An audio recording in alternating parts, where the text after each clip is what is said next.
Yeah, shall I get started now? Yes. Yeah, great. Okay, thank you. So this is one of my favorite things to bring to people is the flipped classroom. And thank you ever so much, everybody, for joining the session today. If they're on topic questions, drop them into the chat now. So if you've got questions as you go about what we're looking at and exploring together, do drop them in the chat. If you've got other questions or other issues, etc., that you'd like us to further explore, please do drop those into the chat at the end of the session, and I will definitely take a look at those and see how we can help you resolve any other queries that you may have. Okay. My name's Alistair. You may have seen me before doing these sessions. I am the International Development Consultant for Just2Easy. If you would like to, feel free to follow us on Twitter, where we share all of our best practice from schools around the world. And we also put hints and tips on using Just2Easy up there, as well as newsletters and other information about using some of the tools. And the same goes for Facebook. In fact, also, one of the things that I'd love to see is, and I'll talk about this at the end of the session, is on our Facebook page, we have a header that goes across our profile picture, and I'm constantly looking for a new photograph of students using Just2Easy to be our profile picture for the month. So if you would like to take part in that, please do get in touch and send me on the Facebook page a message with a photo that if you'd like to have that included. You could send me as many pictures as you'd like, and I'll choose the best ones to go on to the Facebook page. More details on that later on. So why the flipped classroom? Well, it's something that has been bandied around as a term for probably about 8 to 10 years now, maybe even longer than that. I'm not too sure how familiar everybody is here with the terminology. It's not a methodology. It's just a name for doing something. The methodologies lie in what you do in the flipped classroom, and more on that in a minute. What we're going to be doing today during this session is looking at a few particular things that you see on the screen here. By the end of this session, I'm hoping that everybody will have a deeper understanding of flipped learning on a practical sense, things that you can take away and use in the classroom straight away, or using your teaching practice straight away, and give you some ideas and also some experiences from flipped learning as well that I'm going to share with you. Hopefully, you'll also be able to see how you can use the concept of flipping the classroom in any lesson on any subject. So, welcome to you geography teachers, science teachers, history teachers, English teachers, religious education teachers, or others as well. Flipped learning can take place in any subject whatsoever. I'm going to take a couple of examples today from specific areas of the Maltese curriculum and give you those as an idea, but hopefully you will be able to use everything from this session to build up your own ideas, and it'd be nice to hear your thoughts on it as well. I'm going to be showing you all the tools, hopefully, that you'll need to be doing effective flipped learning, and also one of the most important things is I'm hoping that it's going to make you realize that you now won't need to be teaching from Teams, because there's nothing more uninspiring than a teacher talking down a microphone to the students who are all trying to learn and you're trying to teach them. That's not the concept of flipped. So the idea is that we can reduce the amount of time that you're actually trying to teach remotely and deliver lessons in that way by using the concept of the flipped classroom. Teams, Zoom, all of those things do have their place, and I'm hoping that by the end of this session you'll be able to see how you can more effectively use those tools like Teams and Zoom for improving teaching practice. So One of the great things about flipped learning is it's completely, utterly on Bloom's taxonomy. With the concept of, say, for example, if I was a student in having a lesson in school in year 4 about science, standard version of Bloom's taxonomy would be a case of us using, say, for example, if we're in a lesson about food chains, would be going through some activities in the class where the teacher tells me about the food chain, about what predators are, about where food comes from and the ecosystem that goes around it. And that's the process of me being able to, as a student, remember those concepts and being able to show my understanding about those things that we're doing in the classroom. And then the teacher will tell me as an activity to do for homework, for example, would be to, when I'm at home, apply my knowledge by perhaps producing a poster about the food chain and different stages and different examples of animals that we might be able to put into that. So that's the common way of doing things in the classroom. Please do correct me if I'm wrong, but that's a standard sort of approach. What flipped learning allows us to do is to change that around a little bit, whereby we're looking at the different ways of doing things that will allow us to develop higher order thinking skills. And the idea and concept of being able to remember the facts that we're given and being able to understand those facts is lower order thinking, and the ability to then put those things that we've understood into a way that we can actually show our understanding through applying our knowledge in a number of ways is your higher order thinking. So in a flipped classroom, what we can do is utilize various different methods to allow children to embrace the lower order thinking independently at home, such as, for example, in the food chains, where the teacher could provide me with a video to watch or a podcast to listen to or some text to read.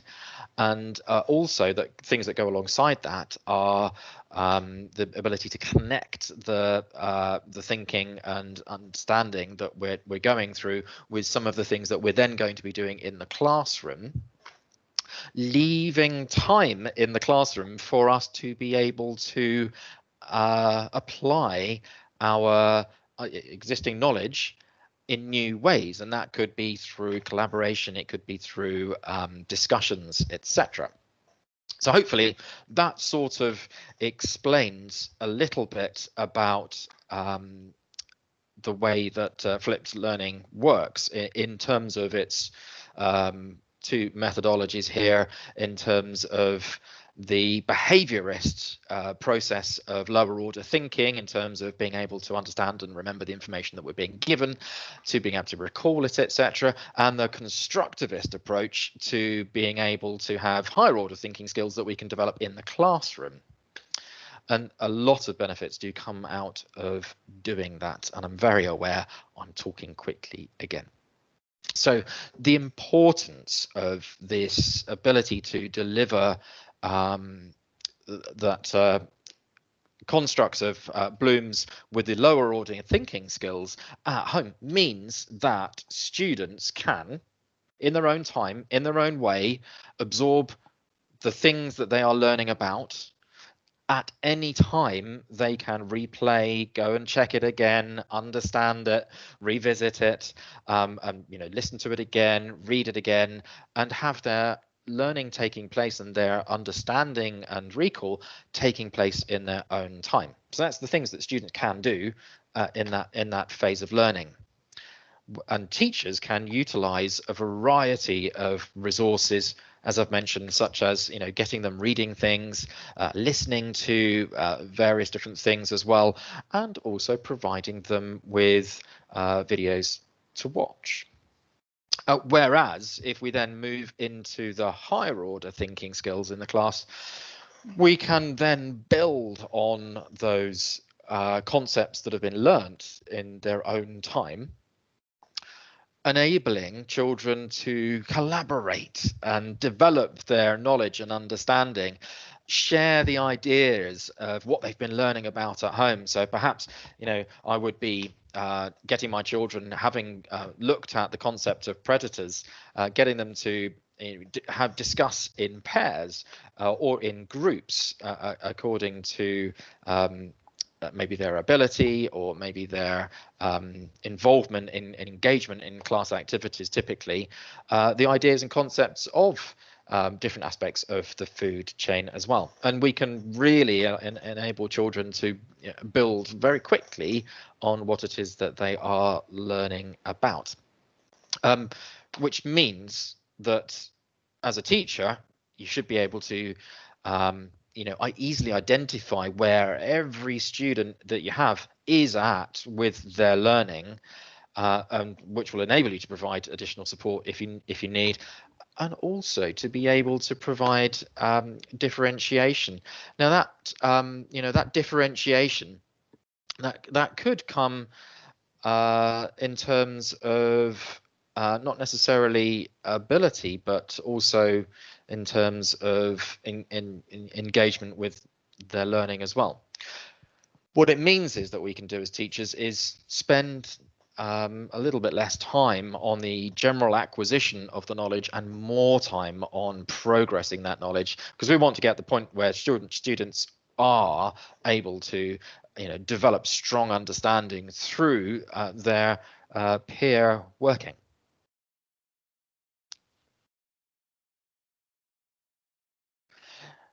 So two real things that, or two parts of this that you're going to need to do flipped learning is have the ability to organize the learning, which I'm sure everybody does already, and also the resources that you need in order to deliver that learning.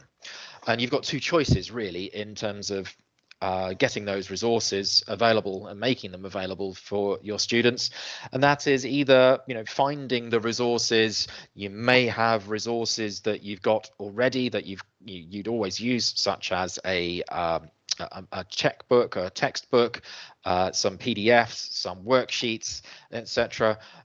But you may also consider creating your own. So I'm going to show you how to do both of those things, how to get resources by both finding them and also by creating them.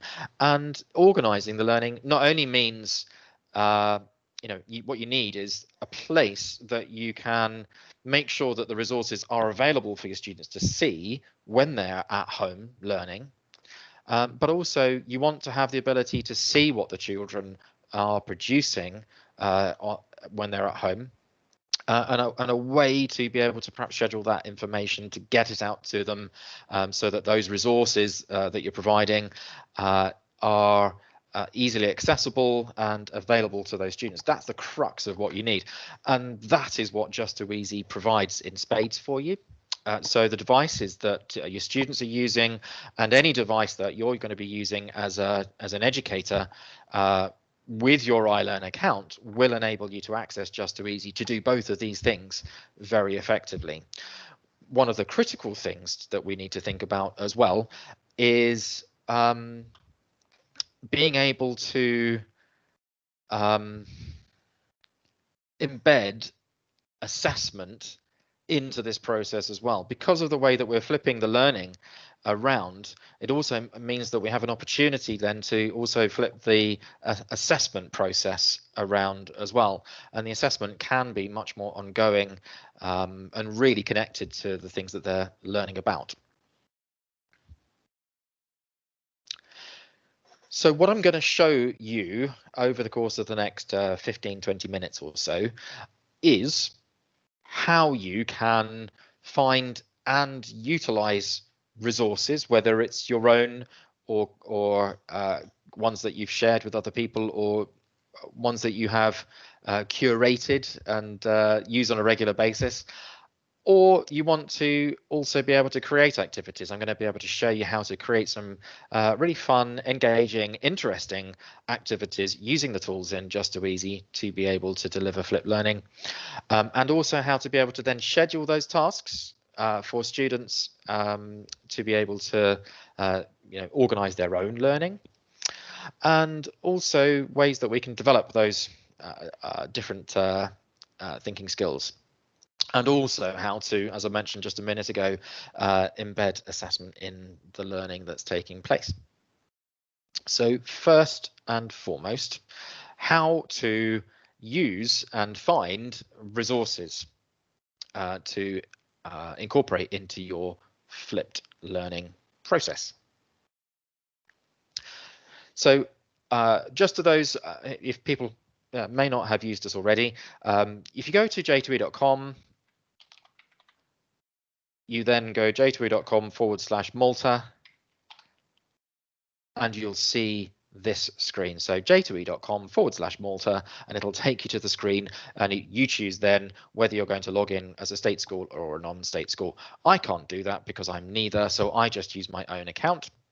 But you just follow that process and use your credentials, either Microsoft or iLearn credentials, in order to log in. And what that does is it automatically puts you into school. You'll see this screen, but what will happen behind the background is that you'll have been set up as a teacher, and all of your students and classes will all be available immediately inside Just Too Easy for you to start your flipped experience with teaching and learning. Okay, so one of the things that I did say that you'd need is a place for organizing the work. And that place for organizing the work is called My Files.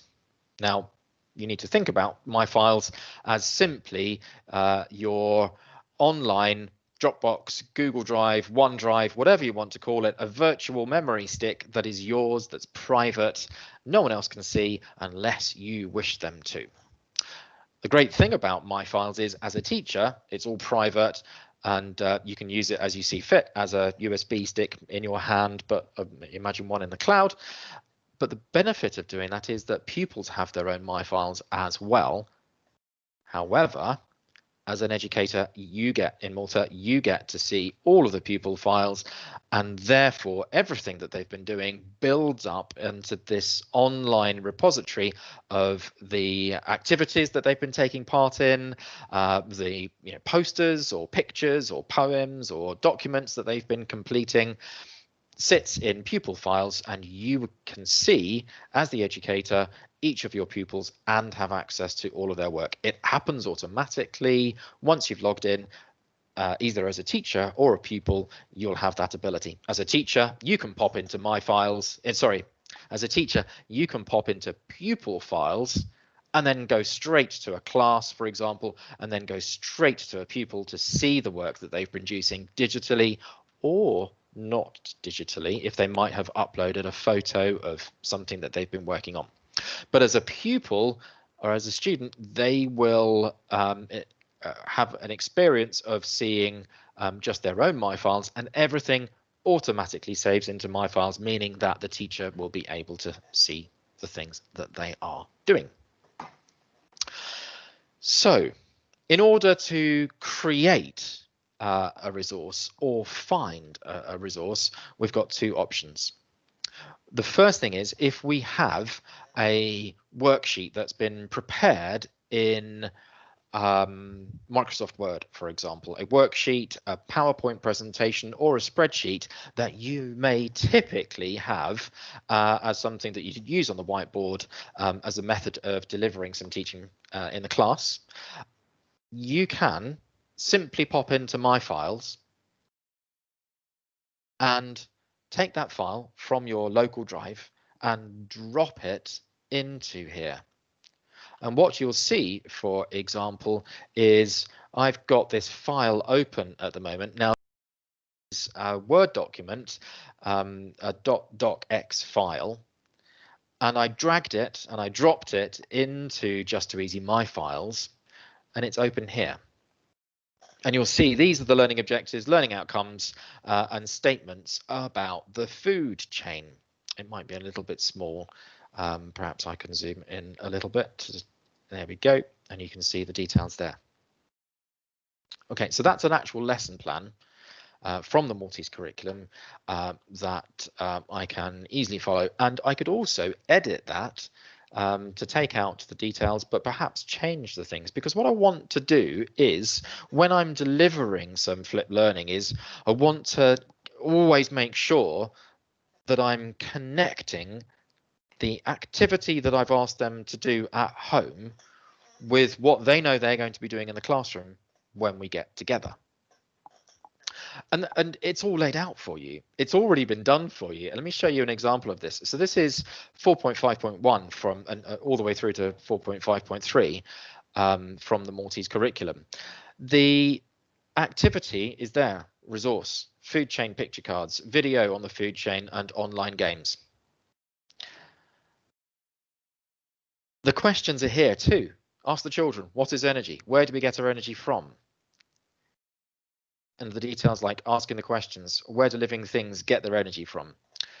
And encouraging the children to think of plants, both terrestrial and also sea creatures. Really good engagement activities.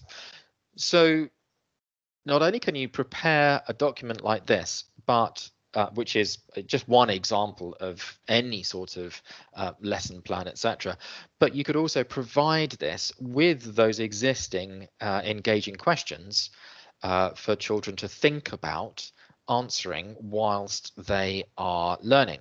And it's one of the things that they do need to do, is acquire the skills to perhaps be able to take notes of the things that they're watching or listening to or reading about in the process of this flipped learning approach, which means that they are going to be full of these answers to the questions and notes that they've been thinking about when they get into the classroom. So it's simply a process of going into My Files, grabbing the file that you want, and here I've got an example here of that learning outcome lesson plan, and just dragging it and dropping it into Just2Easy, and there you see it is ready to go. Now what I need to do is then share that with my students so that they can see it.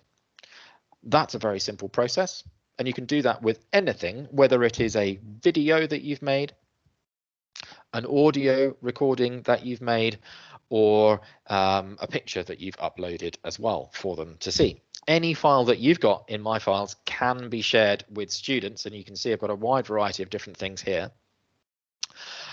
Anything that you create, I'm going to just close down that document there for a second, and you'll see that it'll say now it's not closed. So if I want to share that with my students, I can click on the little green I button next to it, click on share, and then you'll see that it's not shared with anybody at the moment, but if I want to, I can either click here on that little button, that up down button that will say all users or all classes, and here are my classes. So I might want to go and share that with Year 3 and Year 4, and straight away that is going to be available for them. I don't need to worry about these options here, whether I want to publish it or make it private or password protected. That's the password is quite explanatory, but generally you won't need to do that. Now you've got the choice of a way of working with this. I can give them the worksheet that they can work in for themselves. So giving this to a student or a group of students means that as a worksheet, they can take a copy of this for themselves, and then they can save it as their own. Or I can have it on view only, which means they can't edit it, they can only see the document. Or I can have it as a collaborative document, meaning that whoever I choose to share this document with will be able to, in real time, edit together. So, and they'll see each other. If it's two students working on it, they'll be able to see that document at the same time and keep adding to it, keep editing the document as they need to. But I'm just going to leave this sheet for an example. Now, So that's a way of utilizing a resource that you've already got. Another way of doing that is if you've got PDFs and worksheets that you typically print out and hand to your students. You've got things like I mentioned in the last session, the Writing Frame postcards, which was a PDF. So you've got the ability to pop that PDF into our J2 PDF tool, which will convert it into a document that is editable for the students. It saves it into your My Files area. Again, you can just share that with your students as you see the right group to share it with. So that is the idea of being able to find resources to use, your existing resources or other resources, but there's plenty more choice. You could, for example, create your own resources. Now I'm going to use J2E5 for that purpose, but you could equally use the tools for younger years, the JIT tools as well.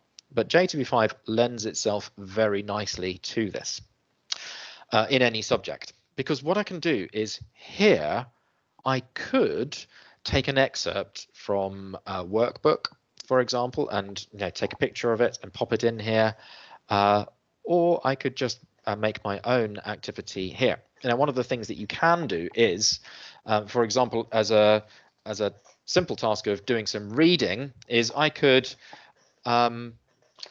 for example, I've got a book here that I would like my children to read at home. So instead of doing that reading activity in the classroom, it's one of my favorite stories for sort of 5 to 9-year-olds, the story of Frog Belly Ratbone, who finds some wonderful seeds and plants them, and all sorts of crazy things plants grow, including vegetables and fruit.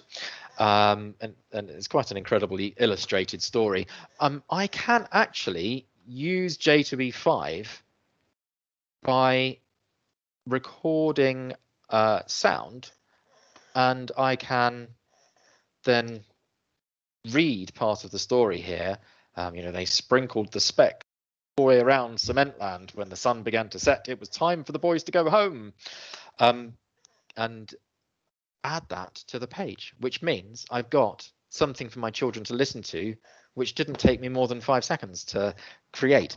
And with that, I could, in fact, take a picture of the book, or I take a picture of the page and add that in here too.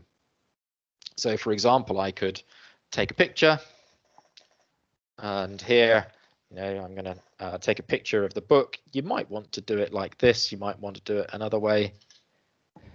So there's a page from the story.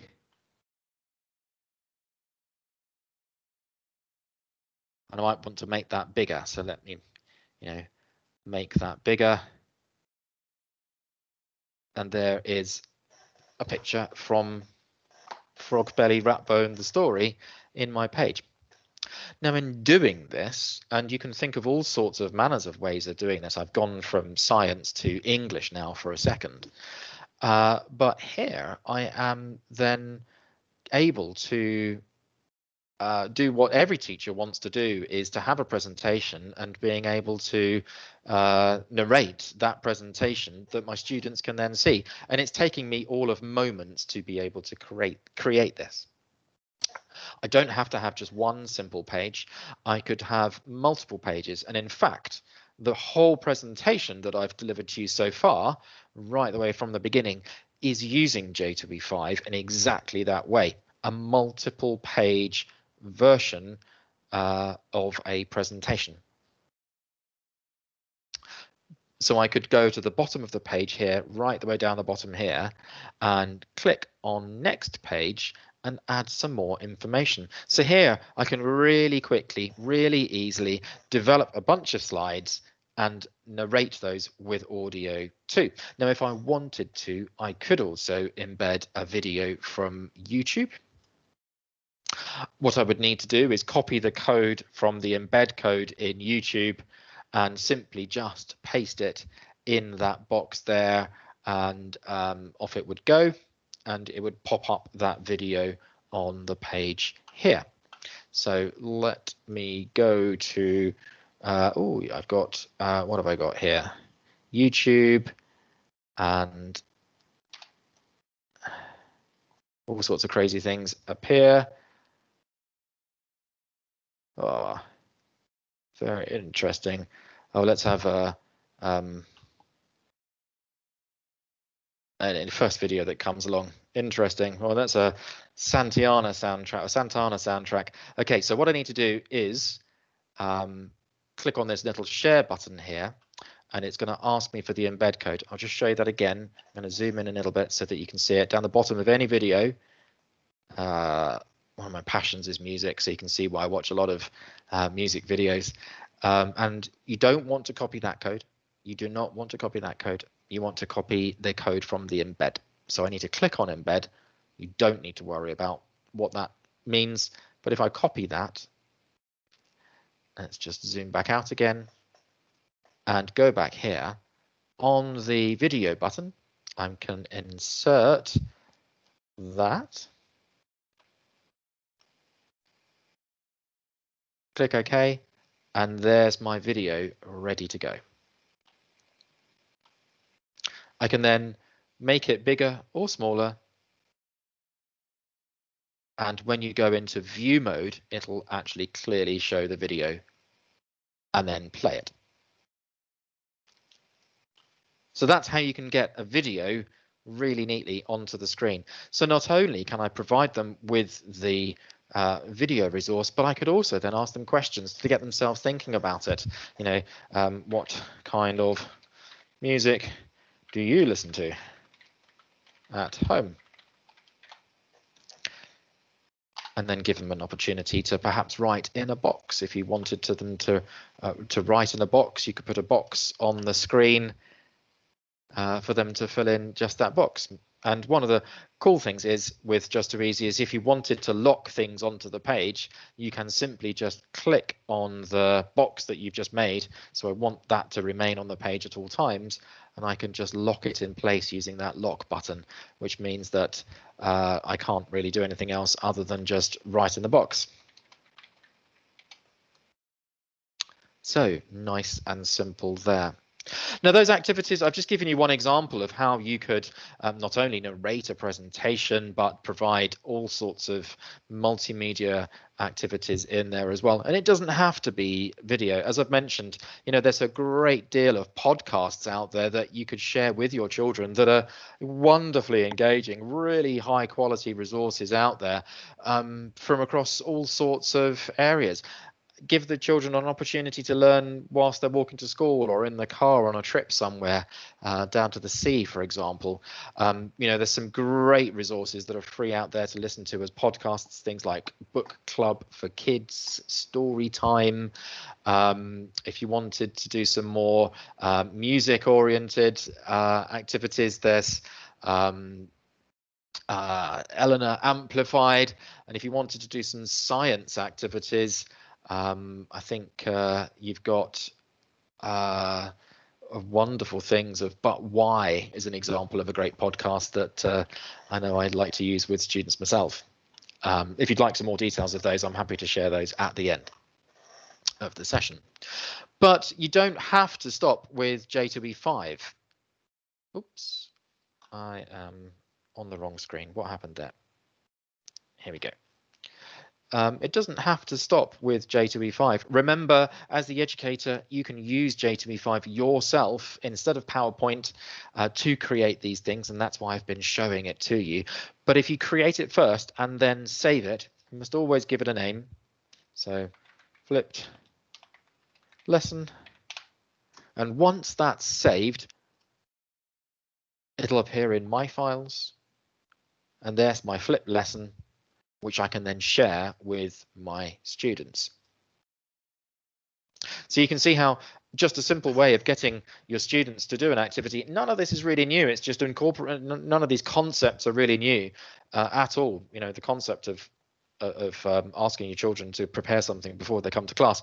It's been done since time began. But using the technology to do that will enable you to see that students are doing it and getting them to have an idea of what they're going to come to class next to be thinking about, and getting them a little stage ahead further, saving you a little bit of teaching time in the classroom too.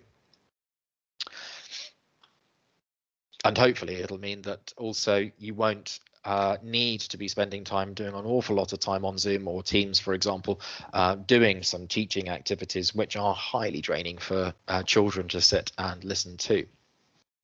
It doesn't have to stop with J2E5. I mean, you could do exactly the same sort of thing with the lower years tools, which are pretty fun. But you could get them doing a writing task, so you could create the activity for yourselves. Now look here, in JIT, I've got the story of Frog Belly Ratbone that I took the picture of. Now it's asking if I want to use that as the background for my writing. So why not get my children to start writing about Frog Belly for themselves? Or if I want to, I could use J2 Data. And J2 Data is a wonderful tool that allows me to get children to look at information, and it could be a word bank, it could be a science experiment. Some results from a science experiment, for example, that I can look at in time for being able to analyze back in the classroom. You want that time in the classroom to spend looking at the tricky stuff that the children are going to benefit from the engagement in the classroom time to ask those questions, because children ask the most amazing questions that we really need and want to encourage them to ask. But if I give you an example of this, you could give your students a list of passengers on the Titanic, for example. This is a database that we created out of some information that was freely available off the web, which we imported into a CSV file and uploaded into Just2Easy, where you've got over 1,000 records of passengers on that unfortunate, fateful ship. But we could actually give this to students as a learning activity, and then get them to think about questions that you might want to pose to them about, how many male passengers survived versus female passengers survived, or where did most passengers come from, or which age range of passengers were victims, or which passengers in first class and second class were survived or died. And in that way, we can get those higher order thinking skills out in a history lesson, for example, when we come to the classroom, where we can get children to perhaps do some one field searches or two field searches in a database to answer the questions that they might be asking themselves as to why more passengers survived in first class than second class. Just as an idea, but that could this database could simply be a list of new vocabulary that you've created, or that the students have created working collaboratively together.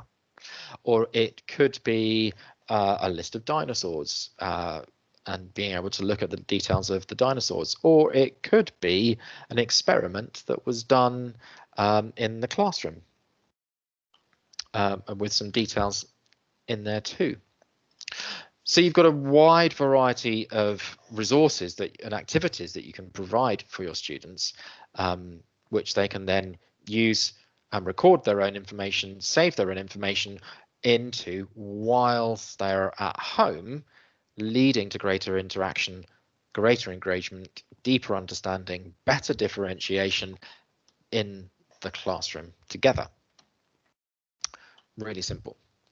So the next thing that I wanted to share with you was, leading on to next week's session, of course, those activities don't have to stop at PDFs or worksheets or databases, etc. Those activities could also include some coding tasks, which you can link to various aspects of the curriculum, such as science or maths or English even, to not only build those higher order thinking skills, but also those critical and computational thinking skills. There's a wide variety of games and apps for you to use for free from within J2 Code.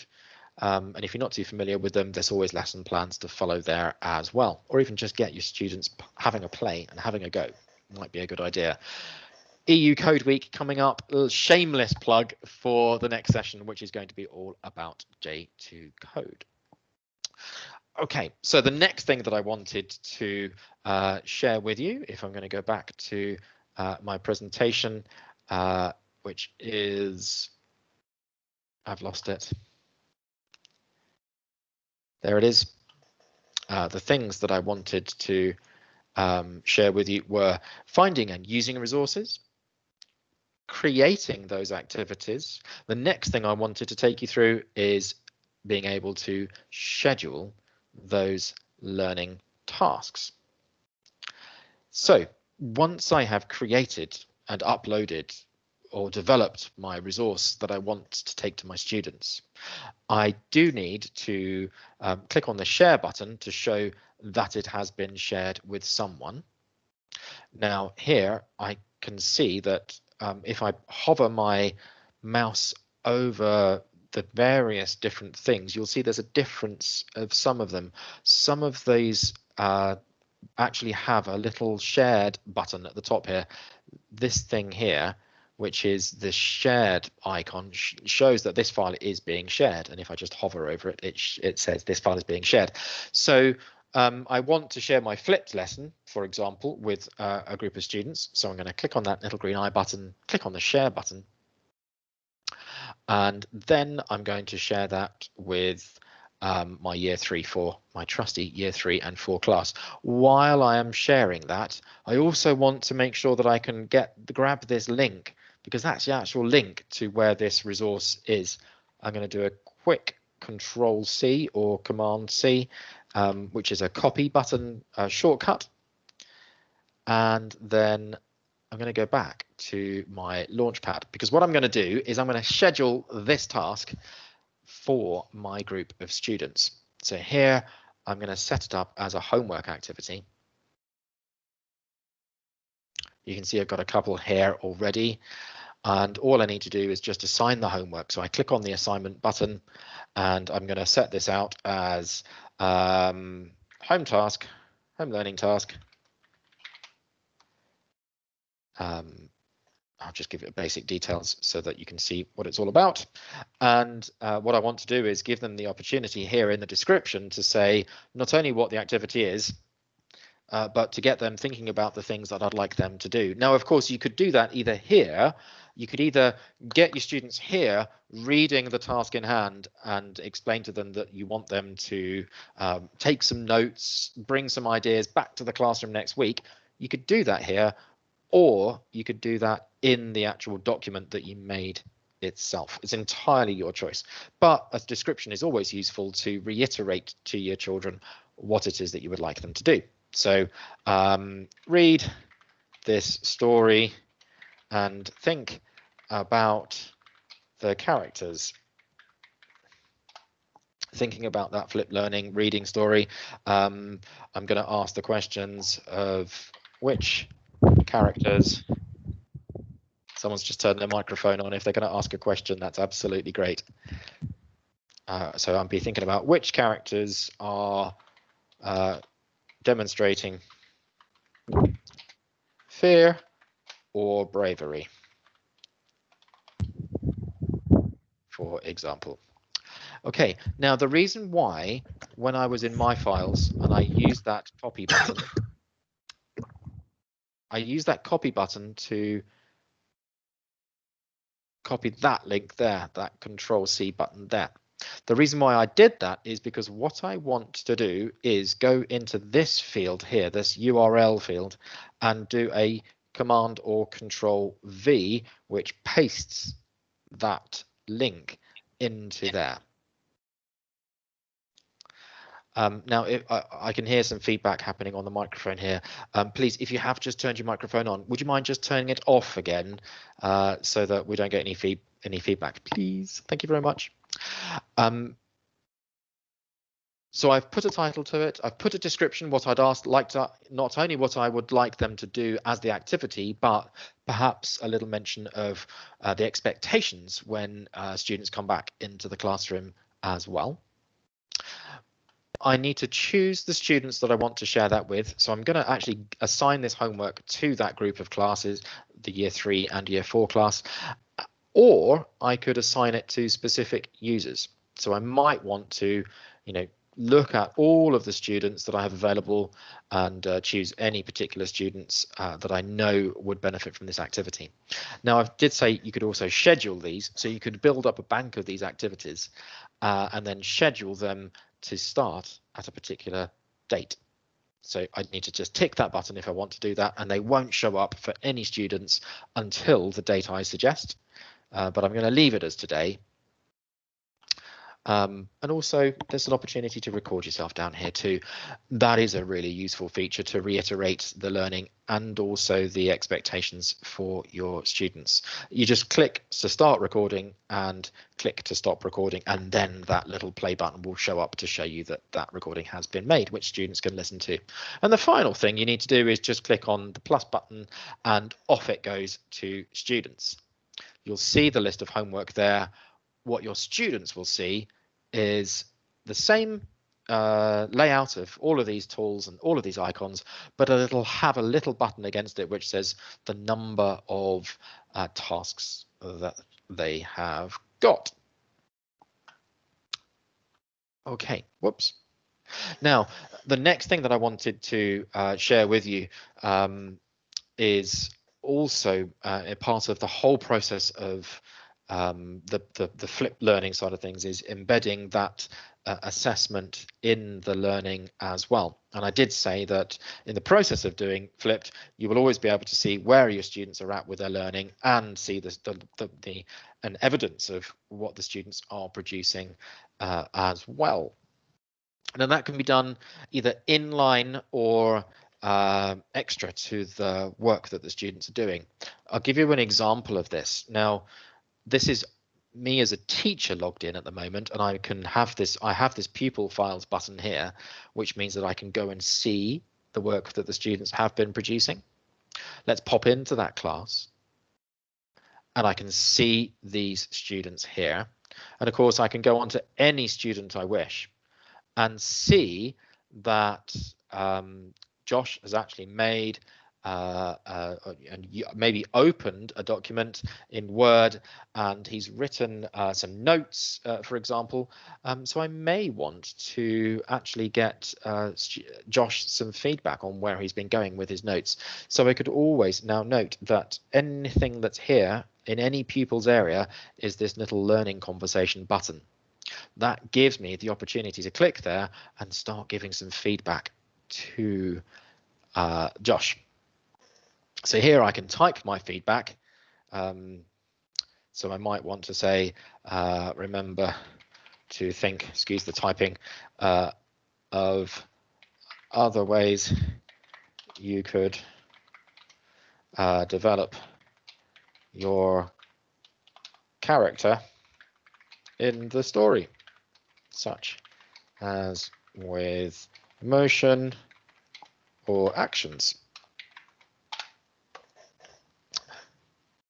And Josh will see that straight away. As soon as I've left that for him, if Josh is logged in, he will then have access to that and see that pop up straight away, that he's got a notification that there is a level of formative assessment for him to engage with. Now that's rather useful as well, because if I am doing this flipped learning model of teaching, one of the things that I can then do is make myself available to my students at specific times when they are at home. Perhaps it's on a weekend, perhaps it's on an evening, for a specific time that will enable students to engage with me on the home task if they've got some questions about it that they would like to ask in preparation for the activity that we're going to do in the class together, that deeper learning activity that we're going to do in the class together. You know, you may want to have some time allotted so that you can get your students to ask those important questions so that they are up to speed and on task with the activity for the classroom. And of course, when you do get into the classroom, and it may come, and it will come, I'm sure it will come, a point where your flipped lesson is going really well, but you've suddenly noticed that a few students perhaps didn't engage with the home learning expectations and didn't read the story that you'd provided to them, or didn't quite understand or spend a long enough time the information. Well, that can become quite evident through the activities in groups in the class, and that's great because you're saving yourself a ton of time by doing that. What do? Well, one of the clear choices is if you do have those devices, you may then be able to do some group activities where a group of students are doing some creative analysis and utilizing the information that they've been learning about at home.